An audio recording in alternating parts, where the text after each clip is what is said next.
genes in your genome that were expressed in the first few minutes of when you were an organism, and then have not been expressed since and should never be expressed ideally again, right?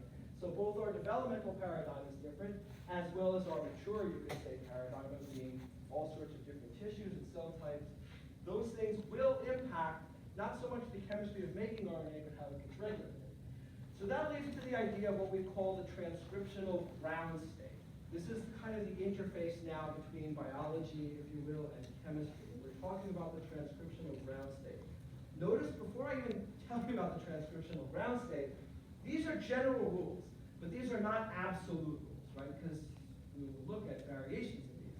But let's talk about the general idea of the transcriptional ground state. The transcriptional ground state of prokaryotic genes is default on. That is, if there is a piece in the DNA, a segment in the DNA, that codes for a gene, most genes in the prokaryote are making RNA. The transcriptional ground state is on and active. Now, that doesn't mean that genes can't be made more active, nor does that mean that every single gene is always active, and nor does it mean that sometimes genes aren't turned down. But in general, the transcriptional default system is active. And we can tell this from a chemical perspective, because if you put a piece of prokaryotic DNA containing the correct promoter sequence next to a gene with an RNA polymerase from a promoter, it makes RNA. There are exceptions, but most of the time, just having a promoter, a sequence with the promoter, and the polymerase there, RNA gets made. This is different from eukaryotes. Eukaryotes, the transcriptional ground state is inactive or off. Most of the RNA coding genes in your genome at this moment are not making RNA. As I alluded to earlier, some of them made RNA in the first few moments of your life and have not been used to make RNA since. The transcriptional ground state is off. If you take an RNA polymerase from a eukaryote, put it together with its promoter sequence on the DNA and a gene next to it, put in the nucleotides, raise the temperature to 37 degrees, most of the time you will get absolutely nothing. RNA won't get made, because that's not how it works. In addition to the fact that the polymerases themselves usually won't make RNA without something else happening, a lot of these genes, of course, are buried in the heterochromatin, the densely packed chromatin under the histones, which provides another level of inactivation. So this is what we mean by the idea of the transcriptional ground state. Most prokaryotic genes, with exceptions, are being made. The genes turn into RNAs, and those genes can either be functional as RNAs or functionally converted to the information converted to proteins. Most eukaryotic genes are not, and some of them never will be again. Another contrast, and this is true of course both in prokaryotes and eukaryotes now, is the difference between the genome and the transcriptome. The genome is huge, right? We've seen some enormous genomes, but remember, even if we look at the full extent of RNA coding information in there, it's relatively small. So in any one particular cell, of course, this transcriptome, particularly in eukaryotes, will be even smaller. So genomes are gigantic, and so consequently, the machinery for copying these genomes deals with that large nature of all of the DNA being copied. The transcriptome, by comparison, is relatively tiny, particularly in a eukaryotic cell, where only a fraction of that transcriptome genome is going to be turned in. In addition, when we are copying the genome, we need to have specialized mechanisms like tromboning and the clamp, because we're copying both strands, and there's a lot to copy. You won't see features like that in the RNA polymerase, because in general, we're copying relatively small pieces and only one strand. So there's no clamp necessary, and there isn't any of this tromboning that's necessary, because it's small, so we don't have the same high level of processivity that's required, and we're only copying one strand, so we don't have to worry about the directionality problem of the positioning of the active site. Okay, so let's do a little chemistry. Fortunately, most of the chemistry that we've seen is actually very similar. We will note two differences. First major difference, we're looking at ribonucleotides now, not deoxyribonucleotides. RNA polymerase won't take DNA nucleotides, DNA polymerase won't take ribonucleotides, so that's absolute. That is one difference. The other difference, and this one is incredibly significant mechanistically, is that with DNA polymerases, remember, you need a primer, right? You need a pre-existing portion of DNA, which could be RNA or DNA. Chemically, it really doesn't matter. In PCR, that's DNA, and in vivo, it's RNA. But the point is, RNA polymerase doesn't have that requirement. And that's actually worth pointing out how pretty remarkable this is. I mean, it seemed like kind of a drag that DNA polymerase had to have a primer. It probably makes sense, but it seems like chemically speaking a drag. But think about this for a second. I mean, just based on entropy considerations alone, to get a new RNA molecule started, this RNA polymerase has to be able to bind to not one, but position 2 free deoxyribonucleotide triphosphates in position, right? So that's, when we're looking at kind of the complexity of what actually has to be accomplished here, the first two have to be pinned down pretty well, and we'll see that that gets reflected kind of in the kinetics of the whole process in which it happens. Anyway, we don't need a primer. We can't use deoxyribonucleotide triphosphates. Deoxy, right? We have to use ribonucleotide triphosphates. We do need, however, to have a template, and that is absolutely still required for most of the RNA polymerases. We will look at one example of one that does not need a template, but almost all RNA polymerases actually require having a template. Otherwise, the chemistry is the same. The energetics are the same. Base stacking contributes a bit. The loss of the pyrophosphate group is great because that's a representative leaving group, and most importantly, in vivo, or under certain conditions, that pyrophosphate, remember, is getting destroyed. So the Chatelier tells us this is what's driving the formation or the entry of the ribonucleotides into the growing RNA molecule. Here are the RNA polymerases. I say polymerases because, of course, there are many of them. In prokaryotes, there is generally one. Same thing is true in viruses. You have 3. You can already begin to see how yours are a bit more complex. Chemically speaking, actually not more complex at all. All of the rest of these things are to deal with as transcriptional ground state issue and regulation. So we'll start by looking at the multi-subunit bacterial, the prokaryotic RNA polymerase. I will say that in viruses, if some of you are working in labs and making RNA, you are probably using something like T7 RNA polymerase, which is from the T7 virus. The same subunits are there, but they're actually domains on a single protein chain. Okay, so everything we're talking about would be applicable there as well. They're just individual subunits in the bacterial, and then of course lots and lots of additional subunits turn out to be required for the eukaryotic RNA polymerases. What do we have? Well, we have the enzyme. We also need to have a place for it to bind. That sequence is the sequence that we call the promoter. The promoter in general, we will see a clear exception to this case, does not largely include the gene itself, but it appears before the gene, and so we can see kind of the numbering here. The first nucleotide that will end up inside the RNA is given the number +1, and then the second one is +2, +3, +4. So you can see the general positions of the promoter here. Position starting at -10, so that's 10 before the transcription will start, and -35, these are the most common.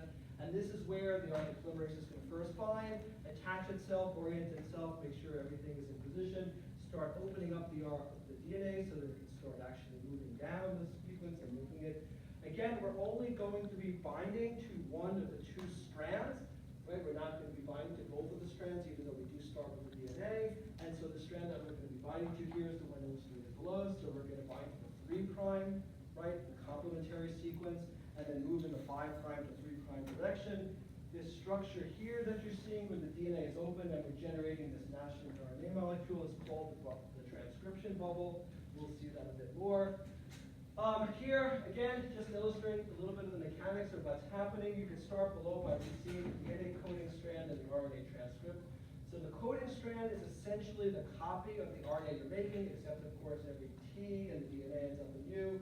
But that is not what the polymerase is actually reading. The polymerase is actually reading the template strand, right, which is the complement of the coding strand. And the polymerase is reading that nucleotide and then putting in the corresponding lots of crick base. So it's actually binding to the 3' end and then moving in the 5' to 3'. This was just the same with DNA. It's just with DNA we were going in both directions, so we didn't focus on this very much. That's a typo, right? Sorry? That's a typo. Where? 3', 5'. 5', 3'. Oh, yeah, sorry, 5' there. Yes, good. Well, good. Thank you for catching that. How'd that happen? No one's noticed that in years. That's strange. Anyway, a couple of other features here. You can see that this does. Excellent. require the unwinding of the DNA. Only a relatively small portion of the RNA and the DNA actually form a hybrid, usually 8, maybe 10 nucleotides. So the RNA comes off pretty quickly and the DNA is wound back up, so this is the direction in which we're moving. Yes, roughly 30 or 35 nucleotides within the DNA are actually being held open by the RNA polymerase as well. Again, we talked about these positive control elements. These are sequences that other proteins can bind to and or domains can bind to, and these will actually favor additional transcription happening. Really important, this is just a point because we put this slide in here because this sometimes gets a little confusing. We're talking here, let me go back and you can see the second confusion, not just the typo. We talk about the DNA coding strand and the DNA template strand, but I want to be clear, this is really very significant, so please let's make sure not to get this point. That's locally referring to just one gene. There is, in other words, not a single strand of DNA that has all the genes on it, and the other strand is where the RNA polymerase binds to, right? Each gene has a coding strand and a template strand, but either strand of DNA could actually be that strand. Okay, so there are genes on one strand of DNA, and then there are other genes on the other strand of the DNA. So there's not a single coding strand of DNA and a single template strand of DNA. Genes can be on both and moving in other directions. So this is just showing you, this was first demonstrated in adenovirus, which is a DNA virus, but it's true in your genome as well. You don't just have one master strand with all the genes on it and their coding sequence and then one that the RNA polymerase binds to. These promoter sequences can be on either strand, but they're specific to a particular gene. Okay, so just in the same way that we saw before the 3 phases of making DNA, we could use that model to look at RNA polymerization as well. So that's what we're going to do. We're going to use the 3-phase model. This will mostly carry over to proteins as well to begin to understand how to actually make RNA. There's some regulatory stuff in here that will mostly come in when we're talking about eukaryotes, so we're just going to, for the time being, assume things happen. But of course, there is some levels of regulation, and we'll build them into it later. Initiation. That is the part where we bind to the promoter. That is where the protein, the RNA polymerase complex, comes in and tries to find the promoter, open up the DNA. Second, we're going to elongate. We're going to start adding nucleotides. Remember, RNA polymerase, unlike DNA polymerase, doesn't need a primer, but it is going to have 2 nucleotides binding in the active site simultaneously. This is a pretty big challenge. So the process of getting started isn't necessarily going to be faster for the lack of having to have a primer. In fact, it's going to be a bit slower to get things going because you've got to get 2 to the correct nucleotides position. And at this point in time, the only thing really holding them in place, right, is that Watson-Crick base pairing. There's not much else to keep them in the right position. So this is actually going to be our slow step of getting going. And then at some point, we want to stop making RNA. The gene is finished. There are termination sequences. We'll see those as well. Again, just to kind of contrast temp and transcription, the whole genome, transcription, teeny piece of the genome, maybe a couple thousand nucleotides at most. Both strands of replication, only a single strand, so again, no clamps, no tromboning, we're just going one way down. And both of them, however, what they do have in common is we're going to be moving in the 5' to 3' direction, which means that even though we're making a copy of the 5' to 3' strand, the polymerase is specifically associating best with the template strand or its complement. Okay, the prokaryotic polymerase has these subunits. It is classically known as the 5+1. So here's the subunit composition that we actually have. Each of these subunits has a specific function. Some of them you don't need to worry about. Some you need to worry about a lot. So we'll take a look at those. You'll notice that there is this extra subunit as well. This is the sigma subunit. We could have just said like 6, but we don't, and there must be a very good reason for that, right? Why we label the prokaryote like that. So we'll look at it as well. Big 5+1. Cartoon representation of the bacterial. You can see the eukaryotic polymerases a little bit larger, and there are a lot more subunits there, but essentially they carry out the same functions. The virals, puts all of these different subunits, has them as domains as well, but the chemistry is the same. And you can kind of see the relative size of the protein compared to that of the nucleic acid, including that -10 and -35 region on the promoter where we're first associated. Okay, these are the subunits. You do need to know what they do, so they do have specific functions, particularly focus on the alpha, beta, and the sigma subunits. Beta is the one that's carrying the active site of the enzyme, so that one, of course, is really, really important. The beta prime is whatever. Alphas help everything come together, but we'll also see that alpha subunits have the capacity to bind to some positive control elements of genes that are better expressed in prokaryotes. But this sigma subunit, sometimes called subunit 6, that's the one that's going to directly contact the promoter. And it turns out that there are not a sigma subunit, but multiple sigma subunits for different genes. So even though there's only one RNA polymerase, the sigma subunit we'll see allows that RNA polymerase to copy genes under a whole host of different conditions. Anyway, here we go. This is going to kind of summarize everything that we're going to see. So we can start with the RNA polymerase. Perhaps it's just finished the gene. It's going to bind to the promoter, forming something called the closed complex. You see how kind of bent over that is? We're not going to be talking about any other proteins here coming in, but I think this illustration does it best. The RNA polymerase, don't worry about the nomenclature system behind it. I could have just wiped that out. But this is showing you step by step. It's really torturing the DNA. There's just no other way to put it. You've got to get access to the DNA. So it's going to loosely associate with the DNA, find the promoter, and then just torment it by essentially distorting that DNA, almost by wrapping the DNA clearly around itself. And we know that when we look at supercoiling, that creating these sort of distortions of the DNA will result in the base pairs popping open, right? So the promoter's there are preventing more protein there is preventing greater supercoiling. So all of that strain from the RNA polymerase binding to the promoter is being used to actually distort the DNA such that it actually pops open, and that's giving us access to the DNA so that we can actually start to copy it. Right, so once we do that, we form something called the closed complex. At that point, all that distortion is going to set things up. We're going to align ourselves into the molecule. We have initiation, getting things started. That's where the first couple of nucleotides are going to be added. There's going to be a number of conformational transitions or changes that need to happen. The scenario of binding two ribonucleotides, right, to nothing else are somewhat different than those of just running down the molecule and making a large RNA. So there's a lot of conformational changes taking place, and so this step is again going to be really, really slow. At some point we reach elongation. That's when we've left the promoter behind, and now we're just adding nucleotides. Not much interesting there. We will reach a termination sequence that's going to tell us everything is done. The protein is kind of coded or programmed by nature, if you will, to recognize, to release the RNA and the DNA now, and allow things to go on again. So here's the thing. Once we get going, we're going. Okay, so there are a number of times where the RNA polymerase might actually dissociate, particularly when the pieces are very short early on, and those are just lost. And it's really clear that it distinguishes from DNA polymerase, right, where you're copying particularly large genomes in multiple segments.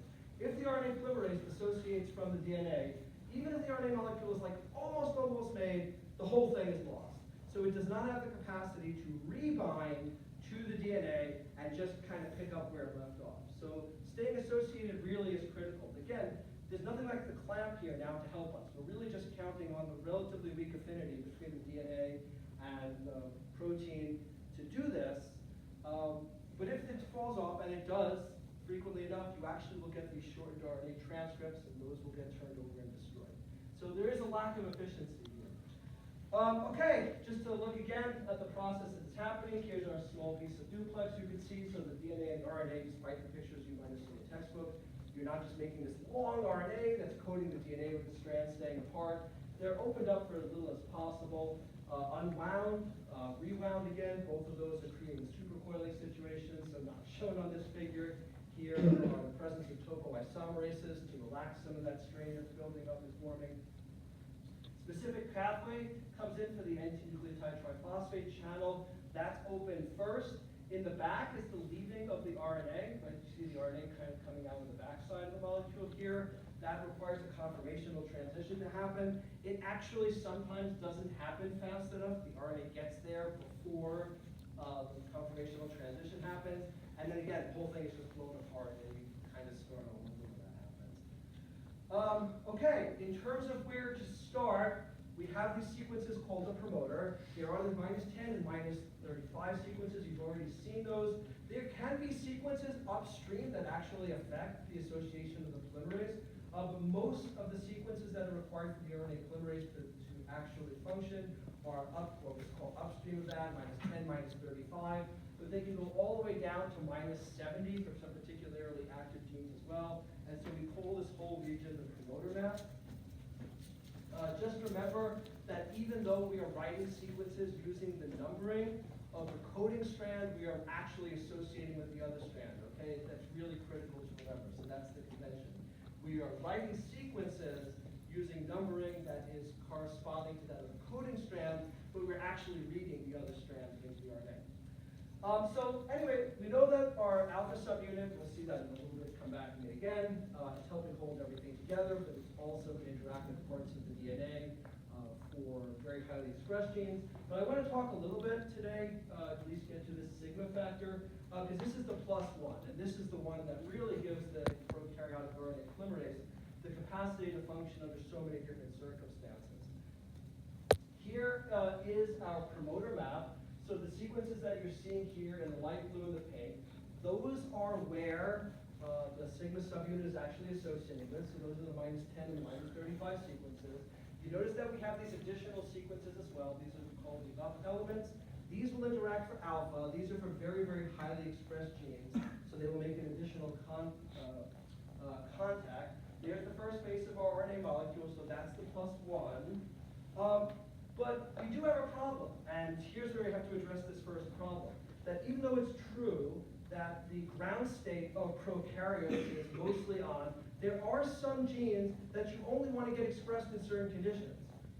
Such genes could be, for example, osmotic shock. You've been living a happy life in modest salt solution, and then all of a sudden something becomes super salty. Or even one perhaps more common to you from a biology class, you've been living happily at 37 as a prokaryote, and suddenly somebody decides in the lab to raise you to 70 or 80 degrees because they're doing an experiment, and you need to survive this.